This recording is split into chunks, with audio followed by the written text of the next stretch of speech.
listening to the Fun with Horror podcast with your hosts, Scotty and Andrew.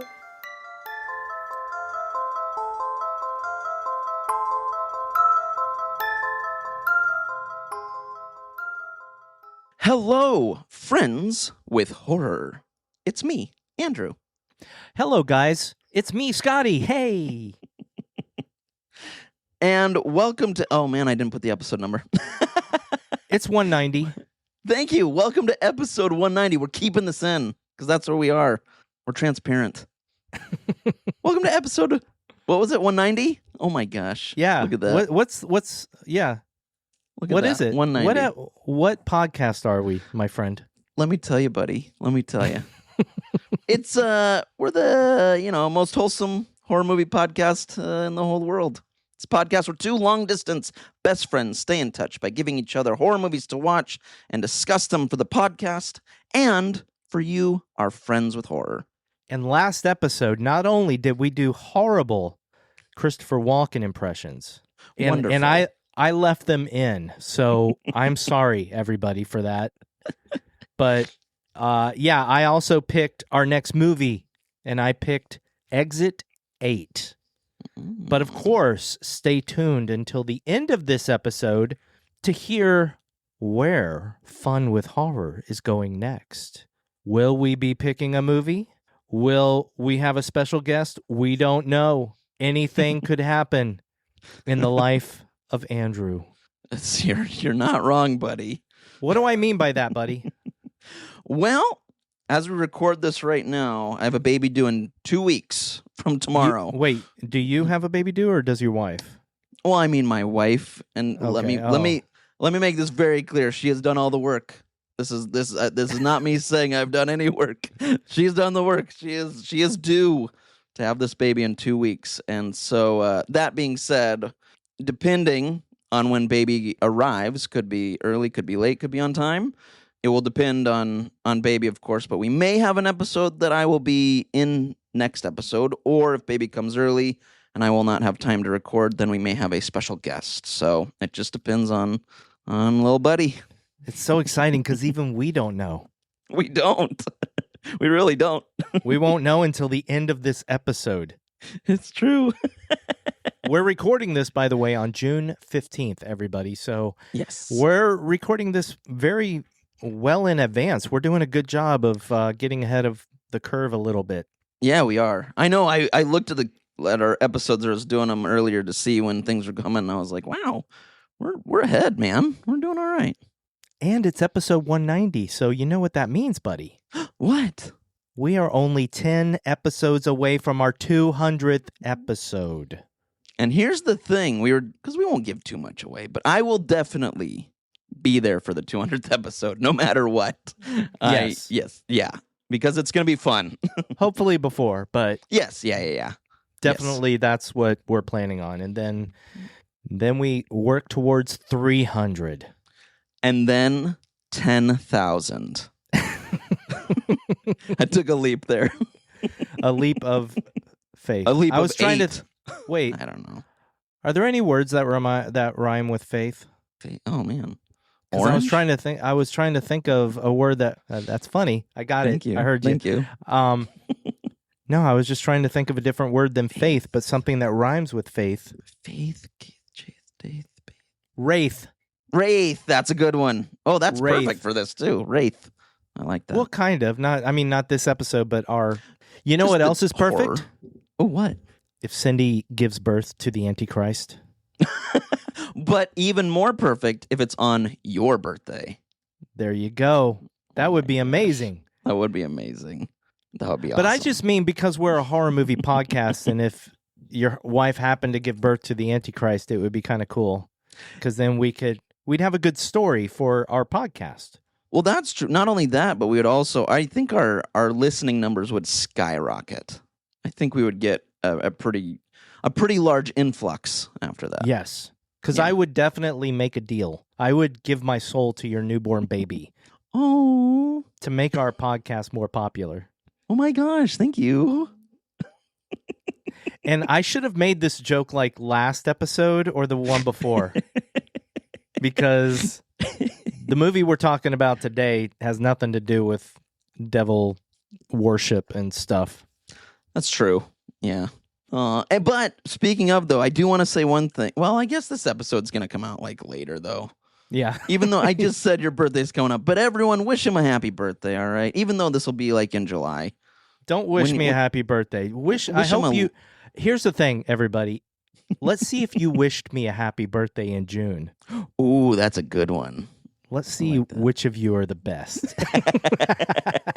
I'm just kidding. I'm kidding. You're all the best. I love you all.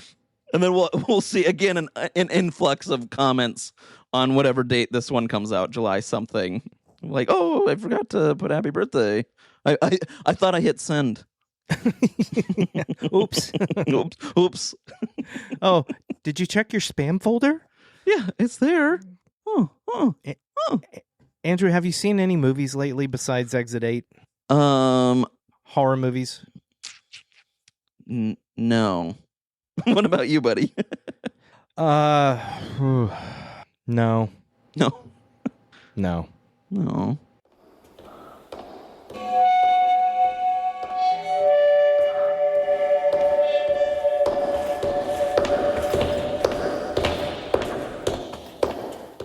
Exit 8 was released on August 29th, 2025 in Japan and April 10th, 2026 in the US. It was directed by Genki Kawamura. It was written by Genki and Hirase Kentaro, based on the video game by Kotake Create.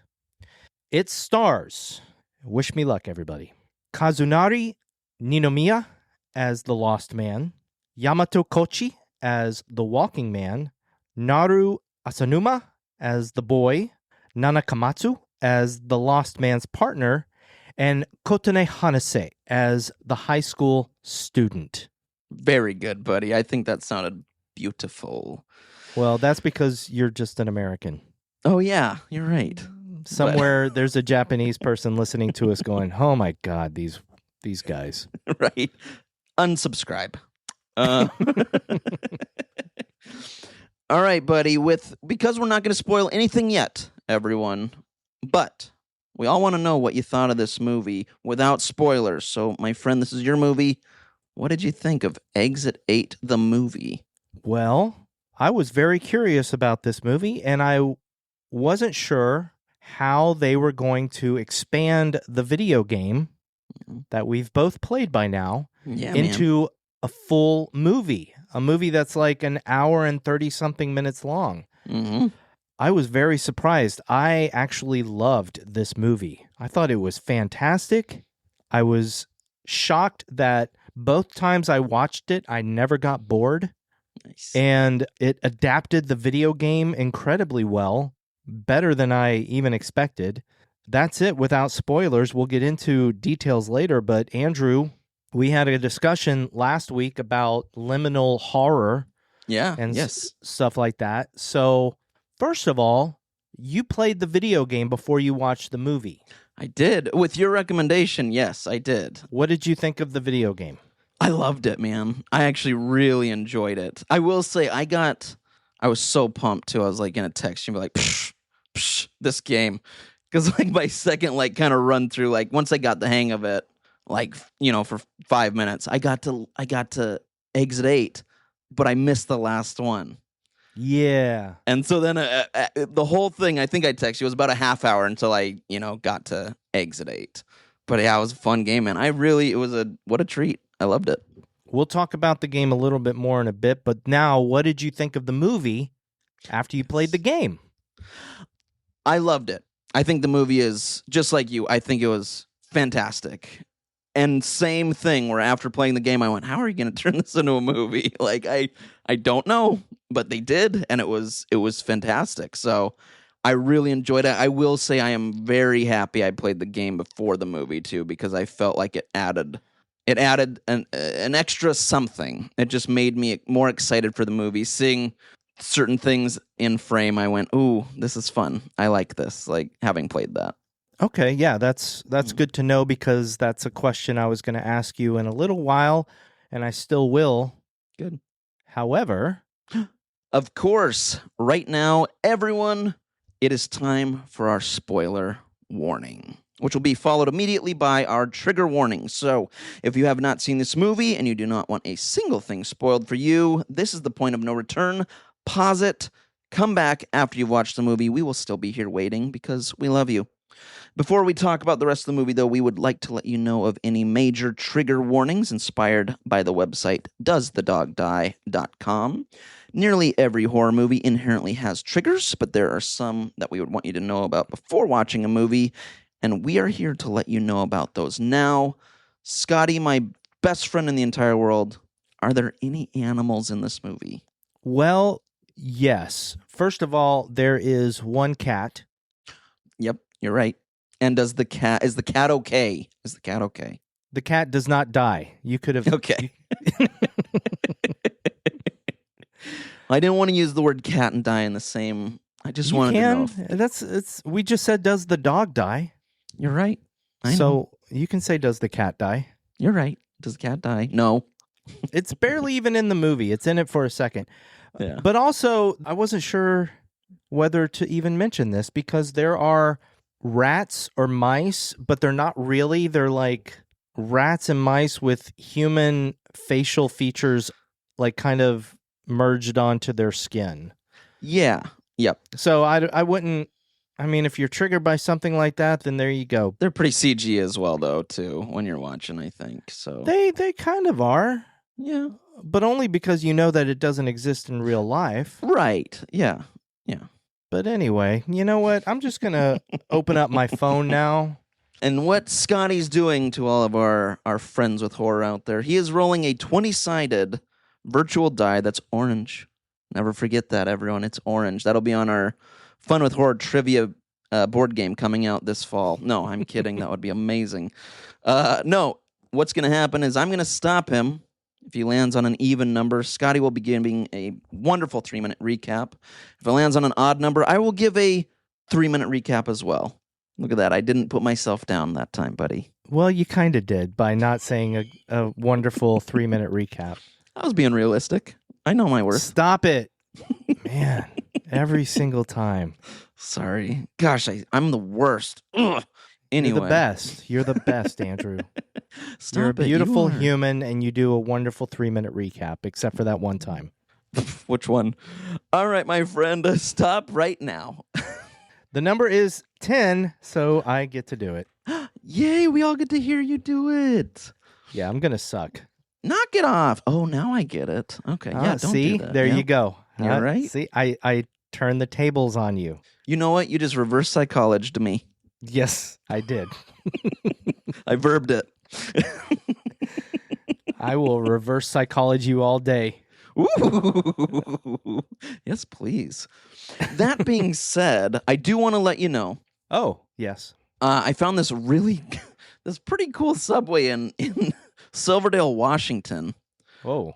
Yeah, and so I want to bring you here next time because it's pretty interesting. When you go into it, it seems to take you in a loop for quite a while. And when I was in there, I got a phone call, which I thought was you, which was interesting because I answered it. It sounded just like you, and you said, I'm doing the 3-minute recap, and if I go over 3 minutes, I'm going to be stuck in this loop forever, and yada-da-da-da-da-da when I come and visit you. It was really weird. Wait, but did I say yata-ta-ta-ta-ta-ta? You did, yes. It was That's a amazing. weird phone call, and I was like, okay, Scotty. See, that's when you recognize the anomaly because only you say yata-ta-ta-ta-ta-ta. It's true. So I went backward, and I escaped. That being said, though, I do want to bring you here when you visit, and if you do go over 3 minutes, I will make sure you're trapped in there forever. I love you. Good luck. Go whenever you're ready. I got you for 3 minutes.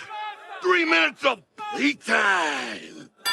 Exit 8 opens in a subway, of all places. What? There is a man on a subway train. This is in Japan. And he's listening to Bolero, the classical piece. And he starts to hear a baby cry. And he looks over, and there is a woman with her baby. The baby is crying. And a businessman standing over her starts to scream at her. He starts to yell at her. Why did you bring this baby on a train during rush hour? Shut that baby up. And that happens. The guy puts his earplug back in, and then eventually the train stops and he leaves. Then he gets a call from his ex-girlfriend who is at the hospital. She is pregnant, she tells him, with his baby. She is not sure what she should do, and she wants his input. And he doesn't know what to tell her. As he's thinking of this, he walks into this hallway. We end up in the Exit 8 hallway.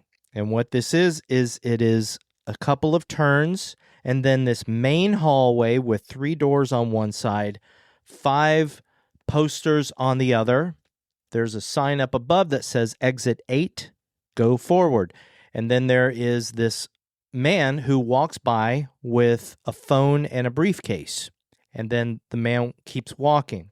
So that's the walking man. This is the lost man. Names are never given in this movie. The lost man keeps walking, and he turns the corner, and he sees a sign that says Exit 0 up ahead. And he keeps walking. Once again, the sign says Exit 0.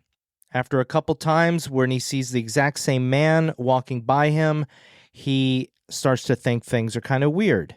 And then he notices that there's a sign next to the Exit 0 sign, and it basically says things like, look for all the anomalies. If you see an anomaly, immediately turn back and go the other way. If there is no anomaly, keep going forward. Exit 8 is your goal.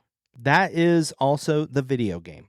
So the guy starts walking, and we go through part of this movie as he's looking for anomalies. One anomaly is the posters, the faces on these posters following him as he walks by. He notices that, and he turns the other way. There is another anomaly where he gets a phone call, and it sounds like it's his ex talking to him, and he moves forward, realizes that the phone call was the anomaly. And there's a whole bunch of anomalies that we'll get to. Eventually, he comes back to the poster, and he goes forward, and he sees a little boy. He immediately says anomaly and turns the other way. But when he goes back, the poster says Exit 0 again, which means that he made a mistake. And he looks around, and there's the little boy. He realizes the little boy is not an anomaly. They start walking forward, and the boy points at the walking man as he's walking by. And then we are taken to part 2 of this movie, which is the story of the walking man. The walking man seems to be somebody who was also trapped in this loop, and he is with the little boy. He is saying stuff like he's got to get out of this. He was supposed to meet his son today. And then the same kind of stuff happens. He recognizes anomalies. He doesn't recognize anomalies. There's one point where the little boy is just sitting there staring at an anomaly, which is a doorknob, but the man doesn't really pay attention to what the boy's looking at. So they go forward, and then the man gets frustrated because, of course, it says Exit 0 because there was an anomaly that he didn't pay attention to. They go around a corner, and at the end of the main hallway is a staircase going upwards. Now, if we've played the video game, we understand that that staircase is in itself an anomaly. The boy tries to keep the man from going up the stairs. The man does not listen to the boy, and as a matter of fact, kind of pushes the boy down. The boy skins his face, his cute little face, and the man goes up into the anomaly. The boy eventually turns around, goes backwards. This time, when the boy comes into the hallway, now the walking man is walking by him, and he is now part of this hallway. Then we see the boy's point of view as he catches up to the lost man, the main character of the movie. The lost man and the little boy start to go through the hallway.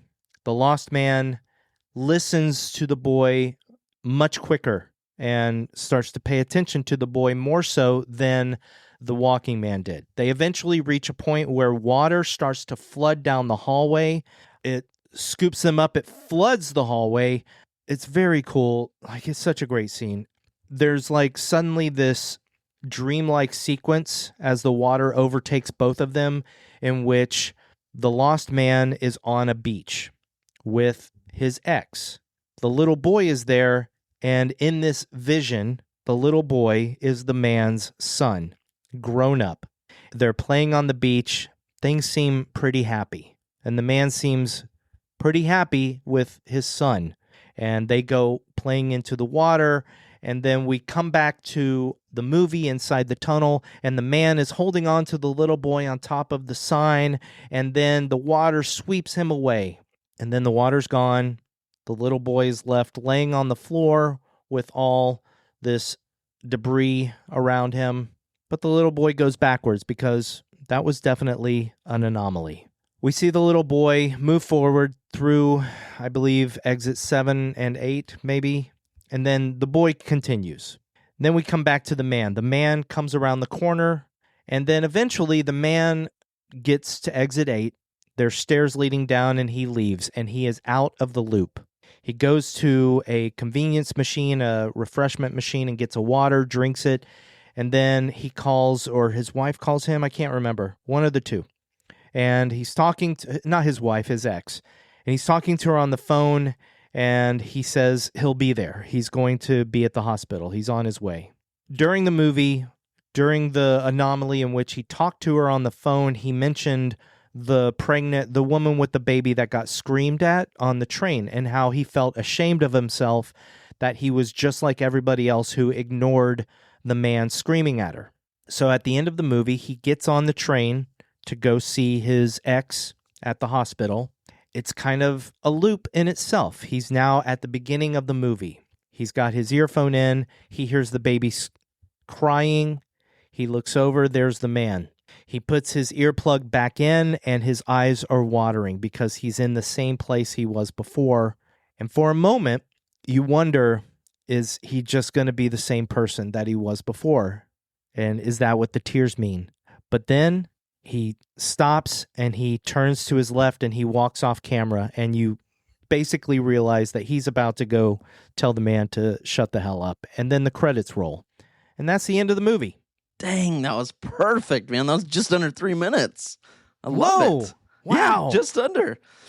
I'll be honest, though. I'm still going to bring you to the subway here when you come, just because it's fun. It's fun to go on the loop. Well, you better stay with me and look for anomalies, since you solved the game a lot quicker than I did. Oh, yeah? Yeah? Dude, I played that game for like hours because there were so many anomalies that I just could not find. Yeah. I will say, though, because when I played it, I ran. I don't like walking. I was being too fast, I think. I should have taken my time. But I was just so nervous. I was like, someone's going to jump at me. So I ran, but I got all the anomalies because I got the trophy for it. Or saw them all, I guess. And I think it's just because I was going so quick. That's what I was going to ask you, because when you said that you finished the game in like 30 minutes, I was like, well, did you actually see all the anomalies? So that means, because we're going to talk about the game, because there's anomalies that were in the game that are in the movie. Mm-hmm. So here's what the first anomaly. Well, I don't know if it's the first, but one of the first anomalies that we see in the movie is he walks past the walking man. Right. After a moment, he realizes that the walking man's footsteps have stopped. Yes. And he turns around. The walking man is right there, smiling right next to him. Now, in the game, it's slightly different. Mm-hmm. So I want to know, in the game, did that get you? Oh, yeah. Yeah, it freaked me out. Because I turned, I was like, ugh. Me too. That was the one point of the game that scared me. Yes. Yep.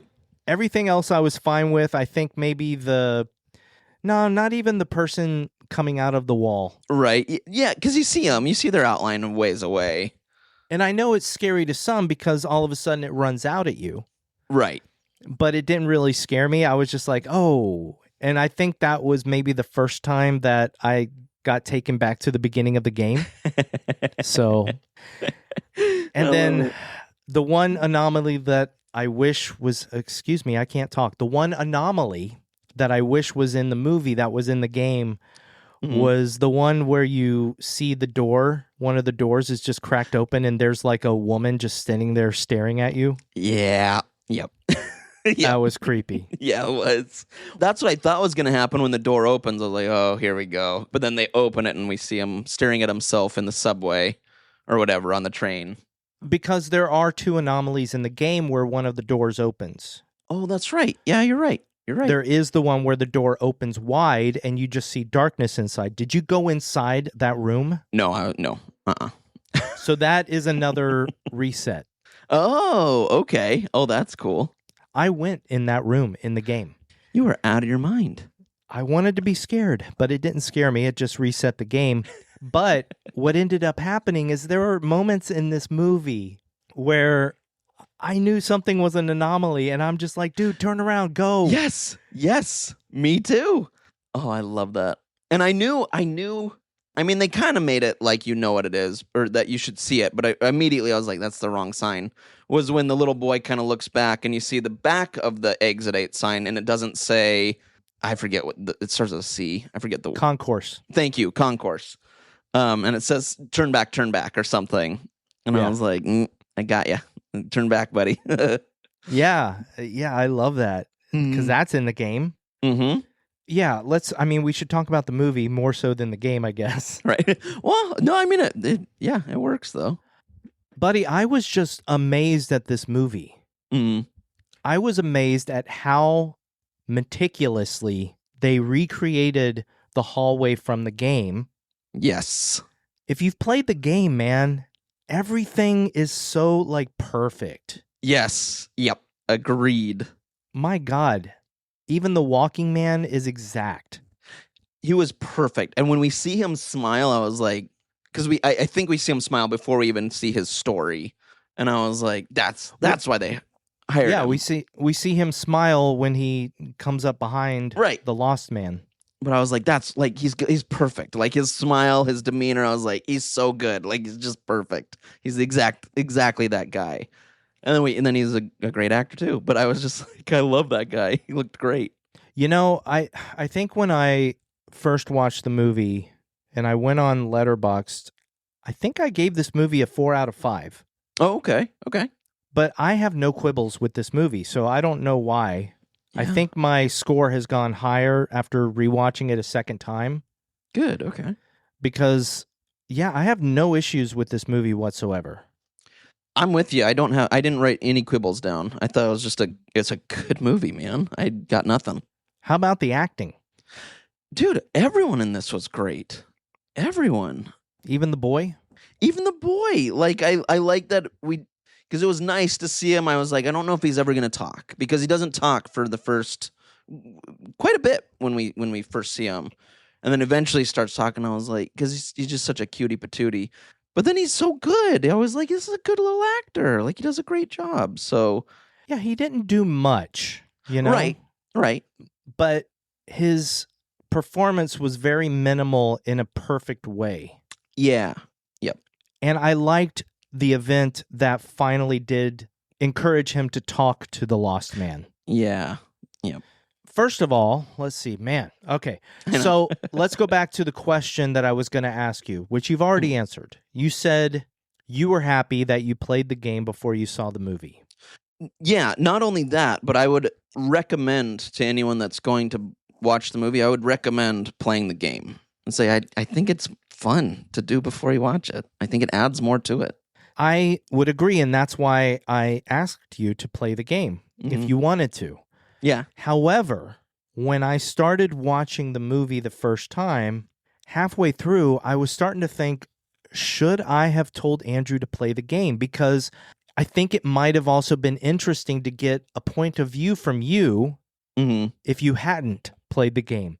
Yeah. That way we have my point of view from playing the game and then watching the movie, but then we would have the point of view of somebody who was not familiar with the game but then watched the movie, because I'm very curious what somebody thinks if they haven't played the game, if they're not familiar with it. Right. I agree with you. I think it would be cool for the podcast, but just for me getting to watch the movie, I'm glad you told me to do it, because I think it did add more for me and it was more fun. So I'm happy it ended up this way for me. I think that's how I felt myself as well. But we come to that question. Right. And it's the question I had about Backrooms. You know, how well can I judge this movie on its own basis without the game as part of it? Right. And that's why I'm curious, because how well does this movie stand on its own without the game? And I think it still does. See, I think it's still a good movie. Yeah, I agree with you. Because I feel like the movie recreates the game. And one of the things I loved about this movie, and I'm sure you feel the same way, or maybe you don't. One of the things I love about this movie is that it recreates all the aspects of the game and all the emotions that you go through playing the game. Yes. Yes. There's the frustration of going through the hallway and not seeing an anomaly, even though one was there. Yes. Yep. And you get around there and you see that 0 and you're like, what the crap? Yes.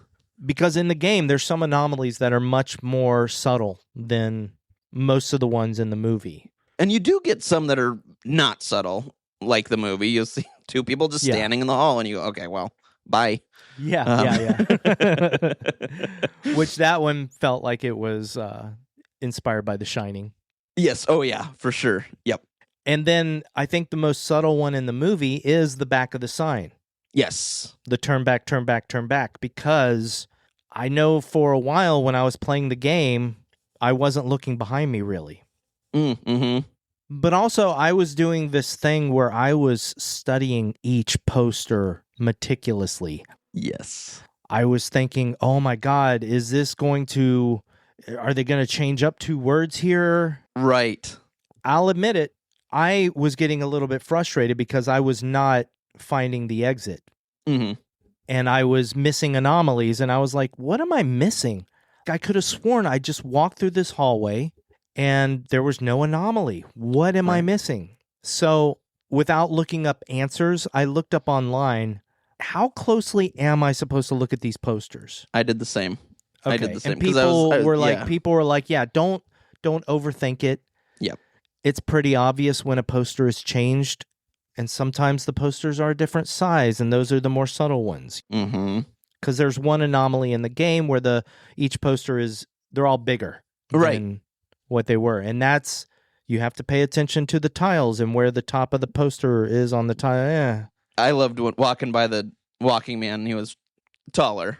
Like it might have been that same one, but he's taller, and I was like, wait, huh? And I went, oh, anomaly. Like I was just like, that's weird. I was like, oh no, that's the game, Andrew. Go back. So when you watch the movie, were you sitting there looking for all the anomalies like closely? Yes. Well, especially because I literally had just finished the game. I think Cindy was getting Enzo ready for bed, so I was like, I got some time. I can start this at least. And so I got through kind of where he is going through the hall for the first few times, and I was like, I literally was doing exactly what I was doing in the game, where I was going like 5 posters, red, blue, green. Vent, door, vent, or you know what I mean? And he's doing that. Once he figures out, he starts doing the same thing I was doing. I was like, you get it. But I caught myself because it's the exact hallway too. You feel like you're in the game immediately, and it's kind of I think the first bit at least is all first person as well from his point of view at the beginning of the movie. Yeah, and even when I think he goes in the hallway for the first time, and then it swings around to him. So even it just felt like, oh man, I'm going right from game to movie, and I'm like in it still. Like it was a cool transition to do from right after playing. Let's get into some of the inner stuff of the movie now. I did not look up too much stuff about theories and whatnot. I didn't either. Yeah, I was curious what you were going to think and what we were going to discuss on this one, because I know there's layers, I know there's theories, I know there's things about the end with the boy, all sorts of stuff, so I wanted to hear your thoughts. Well, what do you think? I think the ending, or him going back on, or the reason for it, I should say, how I took it, is that sometimes we can live kind of a mundane life, or a life that seems, maybe not mundane, but just seems like you're in Groundhog's Day. It's the same thing. Every day is the same thing. And I think that this is kind of almost throwing it in your face, saying that, like, hey, change things up. It's okay to make some big moves or do different things. And especially for him, who's the lost man, who's got this big thing that just happened. He found his ex-girlfriend is pregnant. That's a huge thing in his life. But he's also someone that's timid and a little bit nervous and doesn't want to ruffle feathers, as we saw on the subway. So this is a big moment in his life, and I think that was kind of the reason that he got, because he does live that life of probably, of every day is kind of the same. So he was like put here for whatever reason, so he could make that change. So he could kind of find his inner lion, his inner being, his inner whatever, to do what he does at the end, where he says, "I'm going to meet you at the hospital. We're going to talk about this. I'm going to be there," and then also to be brave and call off that guy from yelling at one of the biggest villains I've ever seen in a movie, in my opinion. A guy yelling at a mom on a subway whose baby's crying. I was like, this is one of the worst people I've ever seen in a movie. Kill him. Kill that guy. No, I'm not. I'm just joking. But I just was like, that guy's a jerk. Anyway, so that's my theory of him, the Lost Man. Yeah, that was interesting to me. Now, one thing that was very telling that I didn't notice until my second viewing. Oh. At the beginning of each section, there's 3 sections to the movie. Right. The Lost Man, the Walking Man, and then the boy. Right. As the words to each chapter come up, there are certain letters that pop up first before spelling out the whole thing. So, right. Yes, you're right. At the beginning, when it says the Lost Man, before all the letters show, the word test is shown. Oh, man, I don't know if I caught. I knew that there was letters, but I don't think I caught that. Ooh, that's And then when the Walking Man's chapter begins, the first letters that show up are hell. Oh, yes, I do remember that one. Yes. The third one wasn't as deep for me. It's the boy. Mm-hmm. And the first letters that pop up are simply H and E. He. Oh, right. Okay. But what that told me is that when a person becomes trapped in this loop, whatever this loop is, they're being tested. Right. The man's test was stuff you talked about, but also, is he ready to take care of a boy, of a child? Mm-hmm. And this boy was representative of that. And I liked how all these 3 characters that we meet, mm-hmm. excluding the schoolgirl that appears in the Walking Man's loop. Right. We'll talk about her too. All 3 of these were connected as part of the whole test, Right. Yep. I agree. I think that is cool. The Walking Man felt like something that the Lost Man was in danger of becoming. Right. Yes. The boy was representative, obviously, of his son, of a future child that he could have. Right. And there are theories that the boy was his son grown up, Okay. which is an obvious theory because of the vision that he has on the beach. Right. I don't think it's as literal as that. I think the boy was there and represented what his child could be. Agreed. The boy was there for his own test. Right. One thing that confused me was when the man and the boy got separated. Mm-hmm. I thought the man was going to become a Walking Man, and that the boy was going to be the one that we followed for the rest of the movie, and the boy was going to get out. Oh, cool. Yeah. But the second viewing, I paid attention to a couple of things, and I understood what happened. But the boy, we are told, was playing a prank on his mom. Right. Yep. I'm not really sure what the test there would be. I didn't know what that one was either. I actually didn't have any theories on that except, well, none. I didn't write anything down because I couldn't think of anything. Because he was just being a kid. He wasn't doing anything like. He was being wild. a kid, but pay attention to your parents. Like, listen to your parents. And I guess him sticking with the Walking Man and then sticking with the Lost Man, that was his test. You know? Are you going to stick with this person and not hide from them? Right. And he didn't. Yeah, that's good. Now, the Walking Man, his seemed pretty obvious in different ways. Mm-hmm. First of all, he was kind of an a-hole. Yeah. He was supposed to meet his kid that day. That's all we know. Right. Right. But then he's not paying attention to the kid, to the boy. Nope. And that was so frustrating, but it was good for the character. Right. Right. We see the boy looking at the doorknob that's in the middle of the door. Mm-hmm. And to the viewers, it's kind of obvious what the boy's looking at. Right. But the Walking Man ignores what the boy's looking at, which is also frustrating because the Walking Man asks the boy to help. Right. And then we get to the schoolgirl. The walking person in the Walking Man's loop is this schoolgirl. Right. he would have followed her anywhere if she hadn't started to repeat herself, right? Yeah, I'm like, hey, guy, like this is an anomaly. You've clearly seen this girl walk by 100 times. Now she's kind of almost flirting with you a little, or it seems like that to him, And he's like, yeah, I'll go. It's like, hey, dummy, this is an anomaly. It's an anomaly. Dude. Well, we also see signs of who this guy is. Yeah, oh, exactly. Yeah, for sure. So it made sense, but I just was like, you dummy.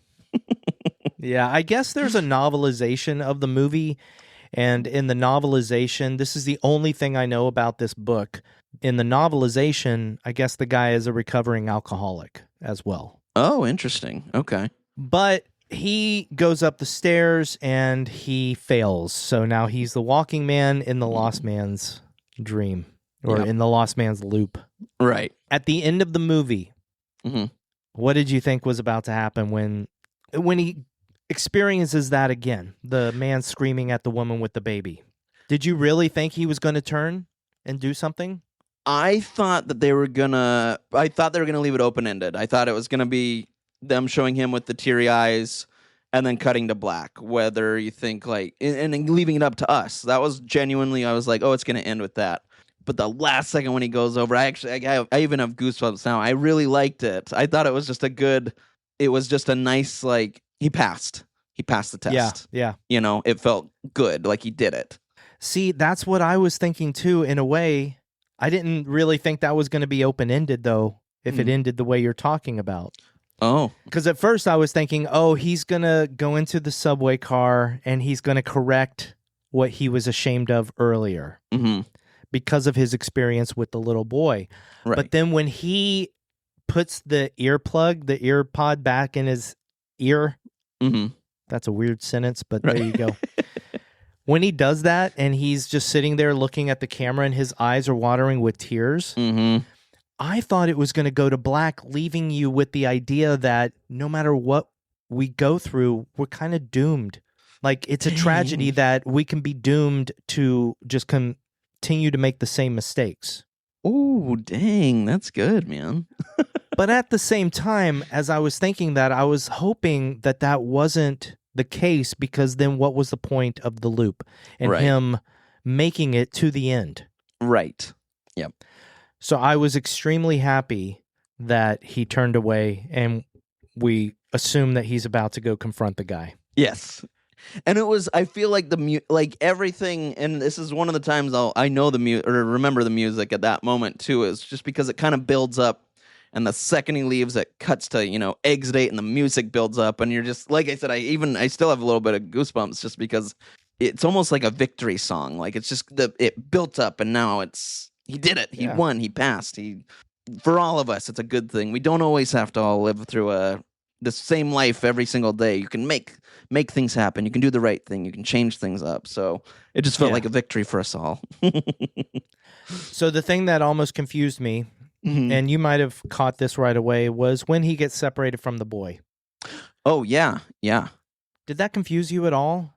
For a second, I think so. But then when we saw it made sense, I guess, because the water, I felt, probably took the lost man away, which was good because it was an anomaly. So it put him to where he needed to go. But the boy was up there the whole time. And then once the water goes down, they're now into kind of new worlds or new places. So it took 1 second, but then I was like, oh, okay, he must have gone all the way back. That makes sense. But now I felt kind of bad because I'm like, oh, they're separated now again. But the boy is so smart. We get to see his resilience, and that you're like, okay, he'll be okay. He'll get out. And they both serve their purpose towards each other. Right. That's good. Yeah.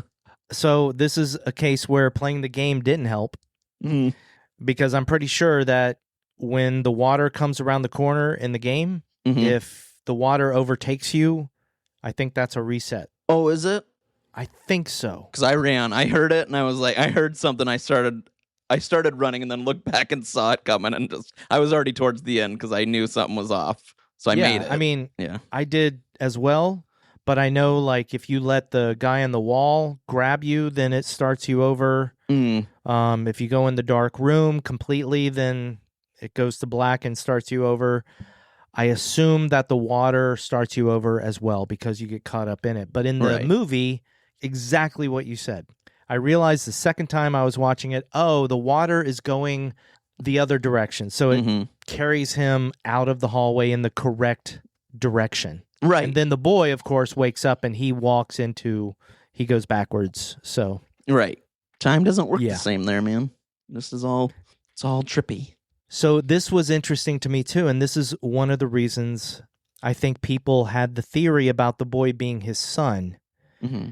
When he's with the boy, they come around the corner, and we see the guy's ex-girlfriend standing in the middle of the hallway. Right. Now, I think at this point, the man knows that she is an anomaly, but the boy starts yelling, "Mama." Right. Yes. So what did you think about that? Did you think that the boy was seeing somebody different from who the man was seeing?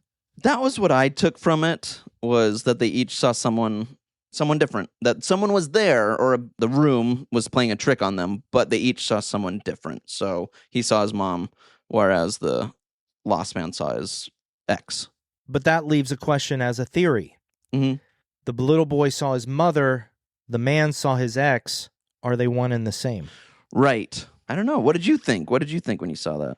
So it is a possibility, because I still believe in my theory and the theory of others that the little boy represents his son.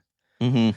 But it's also possible that this loop is in its own little dimension outside of time and space. Right.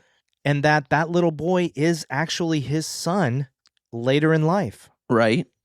That's trippy. And the little boy gets caught in the loop, but kind of they meet each other in time, in this little space outside of time. That's trippy too, because I think the little boy at one point, because he says the lost man says something about his parents, and I think it's when he's telling his story about his mom, and I think he says he doesn't know his dad, which kind of adds another element to it of right. Okay, well, were you not there then, or now you're breaking this loop and you are there? You know what I mean? Or if that is his son, I don't know. That's a trip, man. I got to think about that. That's a trip. And I think a line like that is what makes me think that the boy was not really his son, right? But representative of what could be his son. Right. That's how I'm looking at it too. I did not think of him as his actual son. I thought the whole dream sequence was to show, like, you're taking care of this boy. You can be a father. Da da da da da.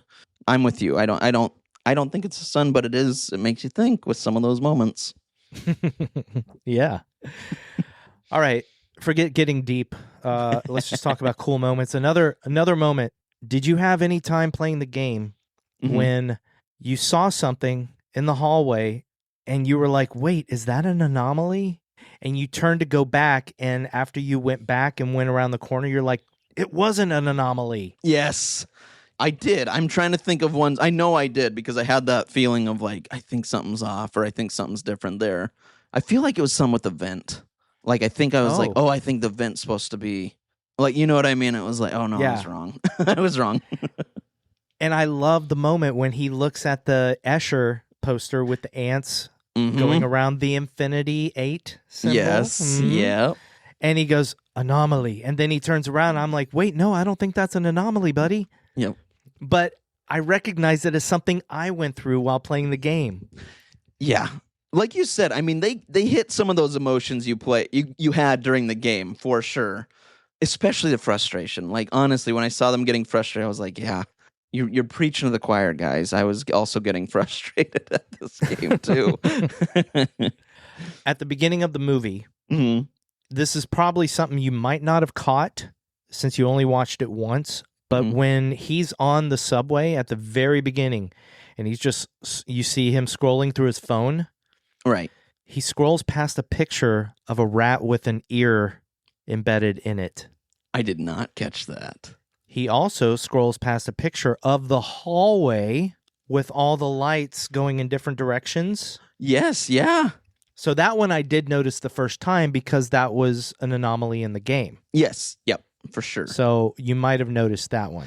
I noticed it when he went into it and started walking backward, or walking whatever, and I was like, buddy, look up. Like, look at all those. That's a weird light. But that was also at the very beginning when he doesn't know to look for anomalies. Really, Right. Yeah. you know? Yep. And he doesn't know what he's looking for. And that was another thing that mirrored the experience of playing the game, where at the beginning of the game, you're not sure what to look for. Right. And so you miss anomalies for sure. Mm-hmm. I loved how many oneers there were in this movie, where the camera did not cut. It just followed the guy. And I still don't know exactly how they made all of the movie, Yeah. but I think they had more than one hallway as a set, That makes sense. because they did talk about it. I did see one interview where the director was talking about how the walking man would do his thing and he'd walk, and then he'd have to, as soon as he rounded the corner, he'd have to get on a bicycle to go to the beginning of the loop to do it again. Oh, that's funny. He'd have to catch his breath for a second, then he'd have to do the walk again. Oh my gosh, I'd be so bad at that. I'd be sitting there going, it'd be like anomaly. Did you see all of the promotions that the actor who played the walking man did with this movie? No, I honestly didn't even know about anything about either the game or the movie until you picked this. So That's no. right. Yeah. Yeah, they showed this at Beyond Fest last year, and I didn't go, but I had heard about it. And then they had an early screening of it before it came out. And at that time, I had started to hear some whisperings about this movie based on the video game. And my mind is blown rewatching this movie, wondering what the sets look like Yeah, and how many hallways they had in a row. for sure. Because that means that they created two identical hallways that were exactly like the hallway in the game, not just one, Right. two. And man, I'm going to jump back, though, to what you said, because so what did the guy do, the walking man do to promote this? oh, he was just at a lot of the screenings, and Oh, cool. Okay. because he walked by everybody, it was just crazy to see him like at the screenings, and he would stay in character and stuff, you know. That's funny. That's awesome.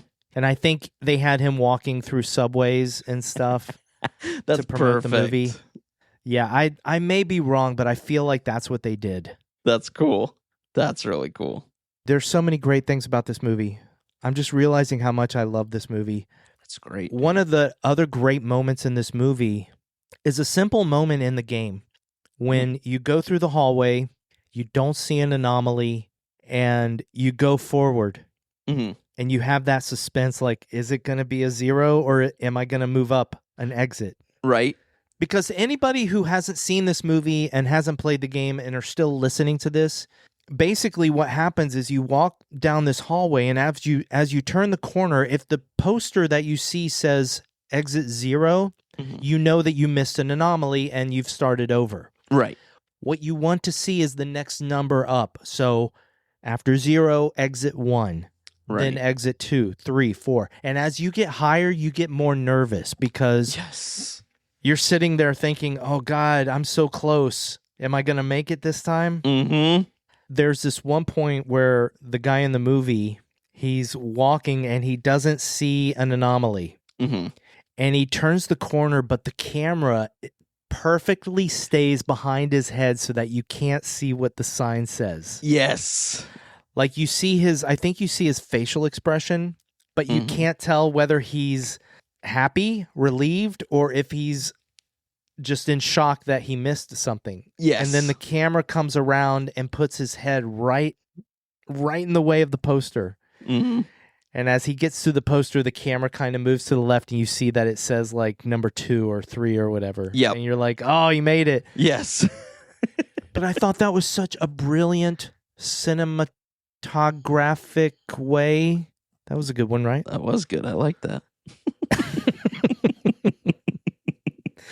It was a good use of cinematography There you go. to create suspense. Yes. Yeah, you're right. It gave you that same emotion that you had when playing the game. I mean, without playing the game. So, agreed. Well, I think it that even gave you more suspense than when you play the game. Right. Yeah, you're right. Because the suspense in the game is just coming around the corner and seeing what the number is. Right. In this, they let the audience not know for a little while until you got right up to the poster. So, Yeah, that's true. all right. What did you think of the scene? And I thought this was great. But the scene where him and the boy are in the hallway and everything goes dark. Yeah. And I thought that it was just going to be like the game where just the lights turn out and you go backwards. But Right. in the movie, all of a sudden there's all these little rats with people's facial features on them, eyes, nose, mouth. Yeah. And then all these babies crying. Oh my God. What'd you think of that scene, buddy? Oh, it was great. That was a scary scene because, like you, when you, at least when I played the game, it was the same thing where it goes dark and I just book it. I go, nope, anomaly, I'm out. I don't know what's going to happen in here. I don't need to see it. I'm gone. And then you're done. That's it. But then he drops his phone and we start hearing those things. And I go, uh-oh. This is different than the movie or than the video game. And so yeah, you hear some creepy stuff, and then I love that the little boy is like the calm one, like he's seen this before, or knows it, or just whatever. He gets it. I love that he gives him the phone with the flashlight.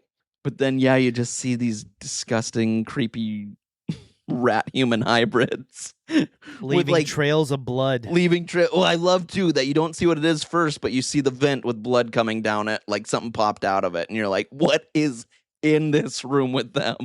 So I thought it was effective. It's a whole bunch of them. Yeah, it's like a bunch. It's almost like raining all these creatures. Yes, I loved it. I also loved when the boy gives him his phone, the way that you barely see the boy's face in the phone light. It's very subtle, but very like dim and stuff. I loved the way that was filmed. Yeah. Yes, I agree. My God. Yeah. This movie. It really, this one surprised me just because I knew nothing about it. But man, this was a treat. The other genius of that scene is that we're at a point in the movie where the director knew that something had to happen. You've got to add stuff to the pacing of this movie that is going to shock the audience out of like a stupor, you know? Right. Yeah.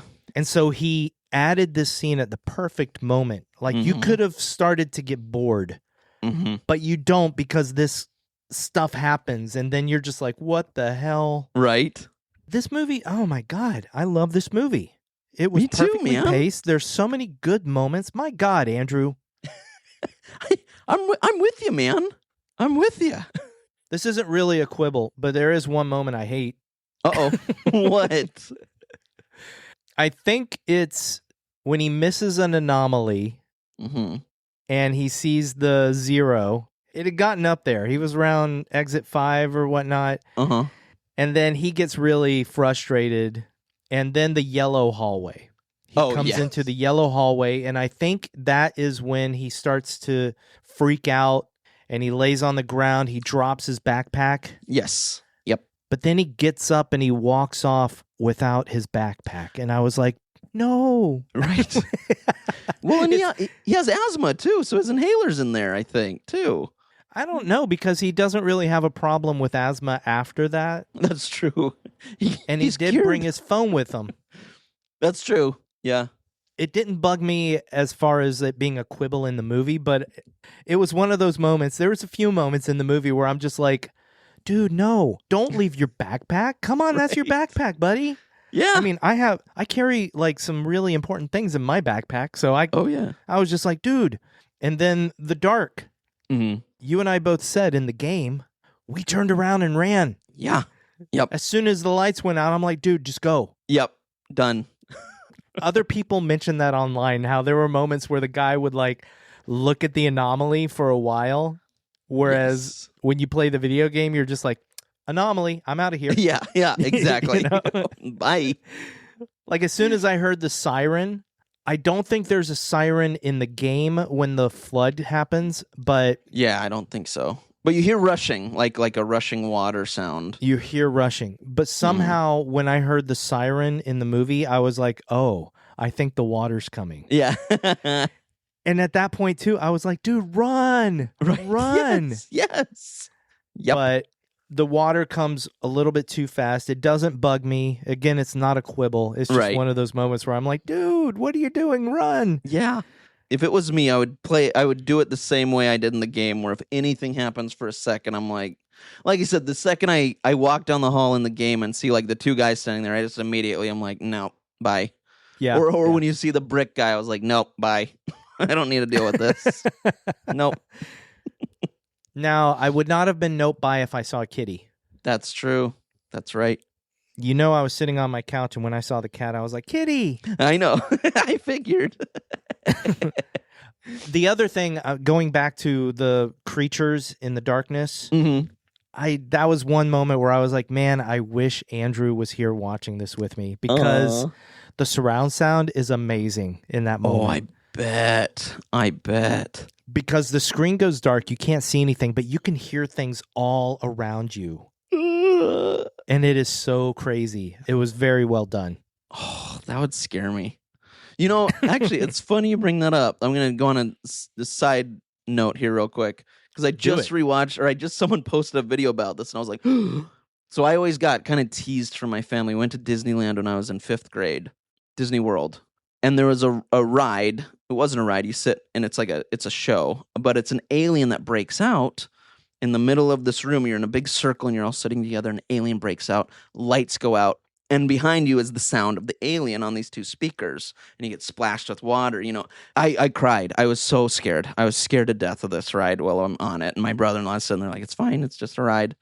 But I'm like bawling. I'm like, I need to get out of here. Like, this is scary. So hearing you say that, it just totally brought that up, where it's like darkness and you just hear him. I went, no thanks. So wait, you went to Disney World in Florida? I did. Yeah. Yep. Wow. What was this alien thing? What's the alien thing? I gotta look it up what the ride was called, because it's like it's like I said. You know what? I'll tell you right now. Is it Toy Story? It is. Yeah. No, I'm serious. No, that's it's the only thing no. I can think of with aliens. No, I sent the reel. It was like a reel popped up, and I was like, oh my gosh, that's the one. The scariest ride Disney ever built. Let's see. Extraterrestrial Alien Counter was what it was called. And it was, you all sit in like this room, and it's kind of like those shows, you know, that you see at like the Terminator ones at Universal. It's kind of like that, but it's a much smaller room, and you're all around this tube with an alien in the middle, and it breaks out, and there's fog, and lights go out, and you hear it running around you, and so scary. Wow. Oh, so scary. I think I have maybe heard about that once. That kind of sounds familiar, but now I want to experience it. I will. Yeah, man. You know what I'll do? I'll do it even right now. I'll just send you. I'll find it. We're recording a podcast, Andrew. Scotty, I'm doing this for the podcast. No, everybody, Andrew is doing something that you're never going to be able to see unless you go to YouTube and find it yourself. There you go. Done. Because that is podcasting. You know. Hey, Star Wars. Now that's podcasting. Right? Anakin in oh god. Now that's pod racing. Now that's podcasting. Now that's I bet you I'm the first person ever to make that joke. I hope so. We need to advertise this episode for that. You know what else I loved in this movie? What'd you love? One of my favorite moments is when I think it's after the mom. I forget which scene it's after. Maybe it's after all of the rats, but they're in the sign hallway with the exit sign. And the man asked the little boy, what's the first thing you want to do when we get out of here? And without a hesitation, the little boy goes, pizza. Yeah, yes. And I was just like, I love this little boy. Yep. He's my spirit animal. Yes, pizza. And that was, I think, the first time I started thinking about it. It was then, and then when the Lost Man gets out and immediately goes and buys water and starts drinking it, was like, oh yeah, they're in a loop. He doesn't have food, water. That sucks. Yeah. At least I wasn't really thinking about it until those moments where I went, oh, dang, you're there for a while. I would be hungry too. Another one of my favorite moments, among many, is during the flood scene. I love that first shot. It's like a huge overhead shot of the water on the beach. Yes. Because we've been trapped in this loop, in this hallway. Yep. For this entire movie, and suddenly here's like this gorgeous, it's not just like a shot of the beach, it is a gorgeous overhead shot. Yes. Of this water coming up on the beach, and then their little figures at the edge of the water. My God. And not only that, but just the opposite of this tiny crunched room to the ocean, this vast open beach ocean area. There's the sky's the limit. Is a great way to show that as well. I liked that as well. Now I got a question for you about the game. Okay. Because the walking man sees the stairway and he goes up it, and that's when he becomes the walking man. Right. When you saw that staircase in the game, did you go up it? I did not, because it was like What? right after 3 or something, and I was like, that's not it. Yeah, you were smarter than me. You went up? Yeah, I went up. I think I saw it pretty early too, so I wasn't sure what all the anomalies were. Mm-hmm. So No, if it had been 8, I would have been like, all right, there it is. But I was like, it was like 3, so I knew. now the music, my friend. Mhm. Of course, you obviously loved hearing Bolero, Right. Yeah. but that's not part of the score. That's just part of the music. Although I'm going to come back to Bolero in a second. Mm-hmm. Did you think anything of the music in this movie? Besides Bolero, not really. Nothing grabbed my attention too much, but what did I miss? How about you? I know there's one thing you did not miss. And What? one of the most effective parts of the score was simply the 2 notes that play every time a new loop starts. Yes, you're right. It's like, doo-doo. Yep. You know, I forget. I don't know the notes, but I'm not that person. But I love that. I love how that is like an ominous feeling as you get further into the movie. Yes. The rest of the score, I think, is very interesting because it falls in line with a couple of other movie scores that I've heard recently that I think are usually the type of scores that we don't love. Oh, They're more background music, but right. they seem more made for video games or YouTube. So basically, I'm talking about the scores to Obsession, Mm-hmm. Backrooms, and now this. Okay. They all feel somewhat similar, and especially this and Backrooms, where if you watch the Backrooms YouTubes, you'll know what to expect from the movie as well. Right. Because the music in the movie was also composed partly by Kane Parsons, Oh, who cool. did all the music for the YouTube.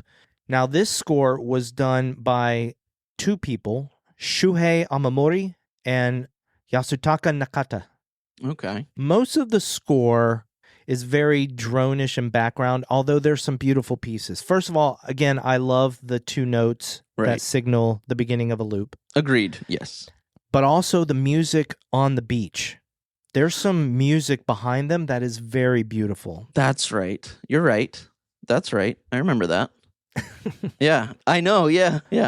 I listened to the score today while I was at work, and I was it's just something that is going to make me smile when it pops up on shuffle. I love that. That's sweet. Same thing with the other 2 scores. I think Obsession probably, we might talk about that at some point, but it's got more of a recognizable score than these 2. Mm-hmm. Yeah, I really like that. And I don't really have a lot of behind-the-scenes stuff, my friend. The only other thing that I have is that the director said that the main actor was an avid gamer himself. So he understood the concept of what they were trying to do. I love it. The only thing that I have, really, as far as my notes go, that I think it may be worth mentioning. Yeah. Okay, so there's the scene when his ex calls him on the phone when he's in the hallway. Oh, yes. Yep. And it's an anomaly. First of all, once again, I want to shout out to the acting in this movie because his facial expressions when he realizes that it was an anomaly, Yeah. when he sees Exit 0 on the sign, so good. So Yeah. good. But Yes. the one thing I did wonder is if that would have been a little bit more effective after we meet the little boy. Because I know it has to happen when he's by himself. Right. However, the little boy would have given us more doubt as to whether or not she was an anomaly or not. Right. That's true. Although, then again, I assumed it, and I'm pretty sure you probably did too, that the little boy was somebody who was also lost in the hallway. Yeah. I did too. Okay. Yep. And we would have known that she's not in the hallway, she's at the hospital. So, Right. But I did like it kind of towards the beginning a little bit more just because it showed us, as well as him, some of these rules. Because it's like, well, is that anomaly? Like, maybe he is getting a phone call. Maybe see, he can. it's hard to say. It is. It's hard to say a bunch of times. Anomaly. We've said anomaly anomaly. so many times. I hope somebody is taking shots every time we say anomaly because they are they are dead. Yeah, I hope not, because they've definitely passed. They're, oof. But yeah. Yeah. So I liked it just because it kind of sets it up for all of us and him to go, anything can happen here. Anything. And with that, are you ready for 3 questions? Andrew, I can't do it. I can't go as deep as you, but I am ready. Paging Mr. Herman. Mr. Herman. All right. Wow, you did that so good. That's Pee-wee's Big Adventure, everybody. That Thanks, was buddy. so good. It's my favorite line in that movie. It makes me laugh every time. Every time. Can you do it again after we record? Because I just want to hear it again. It's Sure, so man. good. For you, Okay. anything. It's your birthday All right, present. Thanks, All right, buddy. you're 3 welcome. questions. Who would cross the bridge of death must answer these questions 3. Question number 1, my friend. What is the best death/kill in this movie? There are none. Yeah. So I actually appreciated the fact that there were no deaths/kills in this movie. Yeah, I agree. Yeah. So Yeah. what did you think was the best? Hopefully the guy yelling at the woman with the baby. I keep That's saying right. pregnant woman, but yeah, hopefully he died. That was my thought, is that the lost man went and just killed him. Yeah. So And then went to jail and never got to raise his son. That's why the son doesn't know him, because he went to Exactly. jail for killing the guy yelling at the woman with the baby. Look at us. oh my gosh, did we just write the sequel? We did. Wow. No, we didn't, and I'll tell you why in a second. Keep Okay. going. Question number 2. Was this movie scary? So that's what we talked about in our last episode, everybody. Mm-hmm. Andrew and I sort of, at the beginning of our last episode, discussed whether we found liminal horror scary. Right. Both of us agree that we don't find it scary, but we find it interesting. Yes. And it's very intriguing. Mm. So, no, I don't find this movie that scary. There are a couple of frightening moments, like when the lights go out in the hallway. That's a very chaotic, tense moment, and I think it's done extremely well. I think there are other moments in this movie that other people might find very scary. Yeah. For me personally, no. What about you? You know what, buddy? I'm going to agree with you. I have nothing more to add. You said everything perfectly. Question number 3, my friend. Did you have fun with horror? I had more fun than I expected to have. Wait, but that's a good question. Is this movie fun? I do think if you've played the game, Yeah. that this movie is fun. And I think if you haven't played the game, I'm not sure. Also, everybody, that if you can hear that in the background, Enzo is making a cameo. Yes. But yeah, that's a good question. What do you think, buddy? Do you think this movie is fun? I'm going to agree with you. I think if you played the game, like the moment we see the hallway after playing the game, for me, I was like, oh, cool. I had a bit of joy because I was like, this is exactly how it looked. And finding the anomalies was fun for me because I felt like I was kind of playing the game again, where I'd see the handle or the doorknob in the middle of the door and go, there it is. Or I'd see like a certain thing on the post and go, oh, there it is. So I would say it's fun, especially if you've played the game. I think it's definitely fun. If you haven't played the game, do you think this movie would be fun? I do still think so, because I think if I hadn't played the game, I'd still be doing the same thing that I did with the game, helping him look for the anomalies, or at least, trying to find them myself, which is kind of a fun way to watch a movie, or can be. Yeah, I think it's fun. Everybody out there, if you've seen this movie and you're listening to this, leave a comment on our Spotify, leave a comment on our Patreon, wherever you want. Somewhere we'll see it, and let us know what you thought of this movie, and if you watched it, especially if you watched it without playing the game, what your thoughts were compared to what we have said. Yes. And also, Andrew, I just want to say, Yeah. even though you say that we came up with the idea for the sequel, Oh, yeah. there is a sequel to the game. What? It's called Platform 8. Really? So I guess we're going to have to play that now and hope that he makes a sequel to the movie called Platform 8. Oh my gosh, I did not know. Now I'm excited. Thank you, buddy. How excited? On a scale of 1 to 10, I'm at an 8. So good.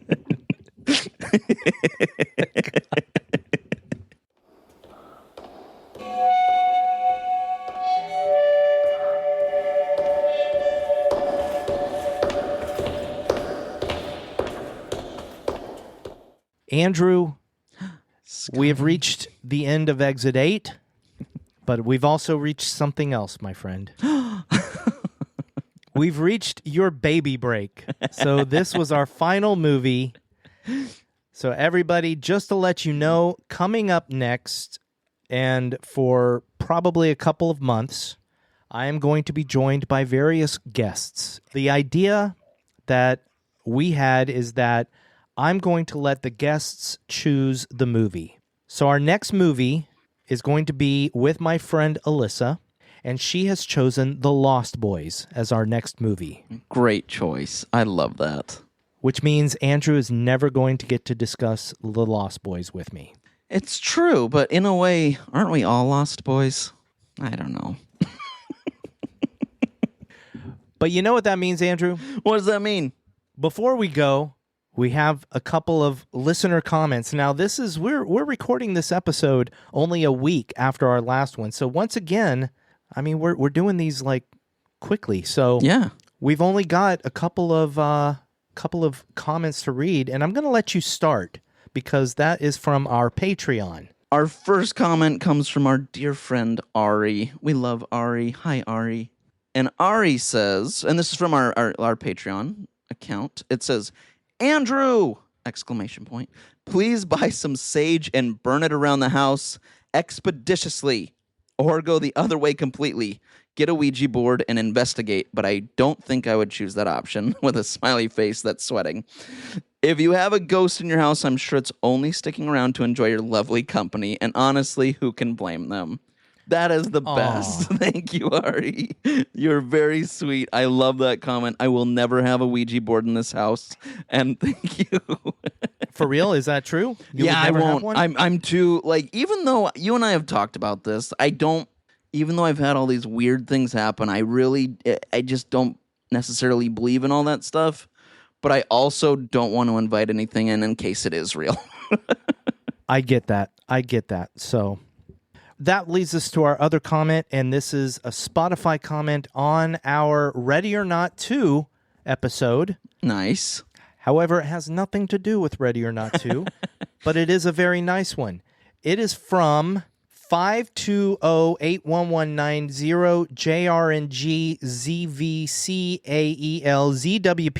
520-811-90-JRNG-ZVCAEL-ZWP-9VG0. I knew it.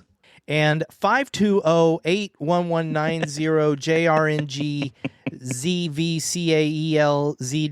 520-811-90-JRNG-ZVCAEL-ZWP-9VG0 says, will you guys be reviewing Obsession?